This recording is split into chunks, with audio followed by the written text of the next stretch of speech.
48 Hours correspondent Peter Van Sant is at the military prison in Fort Leavenworth, Kansas. Peter, good morning. Good morning, Charlie. You talk with the attorney. What does he say, and what do you read from what he says?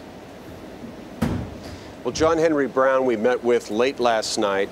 He and his colleague Emma Scanlon met with us, and they have their first military document in hand. They were given it during a meeting last night with the military JAG attorney.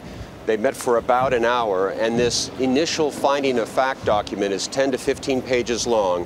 When I spoke to John Henry Brown, meeting with him face to face, they had not yet read the document, but they believe it has some eyewitness accounts and also some military conclusions of what happened on that night of March 11th. What are we learning about what happened? Well, it's a very complicated picture, to say the least, and John Henry Brown will be in this facility behind me, meeting face-to-face with Robert Bales beginning at 9 a.m. Eastern Time today. They have set aside as much as 8 hours. It will be John Henry Brown, who, by the way, is the lead defense attorney on this case, not the JAG attorney, but John Henry Brown, his colleague and the JAG attorney. 8 hours of questioning. And John Henry Brown told me he doesn't know what to expect at this meeting today because he's dealt with clients in the past who have had traumatic brain injury, and they've sometimes looked at him and said, I don't remember. What about in terms of in what you're learning or what Brown has told you? Have there been any psychiatric evaluations in the past? Yes, the Army, after one of these concussive brain injuries, they do an evaluation, but it's been described to me, not by the defense team, but by others, as a bit of a cursory medical examination.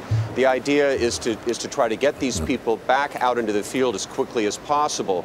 Remember, there's a number of these IED concussive affects hundreds and hundreds of our soldiers over there, and in fact, the morning of this massacre, Robert Bales had witnessed a colleague's leg blown off by an IED and had experienced some of that concussive effect. And what they're finding in research, this is not spin from a defense team, but true research, that one of the results of this kind of injury can be a loss of impulse control. And if you combine that with post-traumatic stress disorder, it's a deadly cocktail. Peter, one quick question. Who brought in the attorney, John Henry Brown? I'm sorry, you have to say again? Who brought in the attorney, Mr. Brown? He's not a JAG attorney. Mr. Brown was brought in because Robert Bales' wife had seen him on television in Washington State.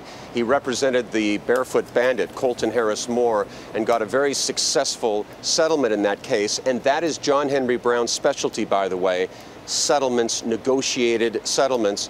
His goal in this, to make sure that Robert Bales does not get the death penalty.